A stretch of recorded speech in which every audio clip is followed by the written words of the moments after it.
తెలుగు రాష్ట్ర ప్రజలకి నా హృదయపూర్వక నమస్కారాలు మరియు దసరా శుభాకాంక్షలు. నా నిజం గెలవాలి పర్యటనప్పుడు రాష్ట్రం వ్యాప్తంగా నేను తిరిగినప్పుడు చేనేత కార్మికుల్ని చాలామందిని కలిసి వాళ్ళు పడే ఇబ్బందులు కష్టాలని నేను తెలుసుకున్నాను. చేనేత వస్త్రాలు మన తెలుగు రాష్ట్రాల్లో మంగళగిరి, వెంకటగిరి, ఉప్పాడ, పోచంపల్లి, సిరిసిల్ల, గద్వాల్, ఖాదీ ప్రసిద్ధి చెందినవి.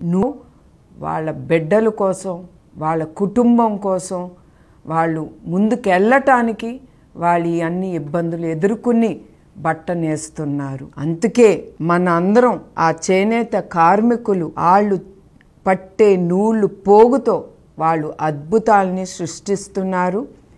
చేనేత అన్నలకు సంఘీభావంగా రాబోయే పండగ రోజుల్లో మనం చేనేతర వస్త్రాల్ని ధరించి నేతన్నలు ఆనందంలో మనం కూడా వాళ్ళతో పాలు పంచుకుందాం. మన చేనేత, మన సంస్కృతి, మన సాంప్రదాయం.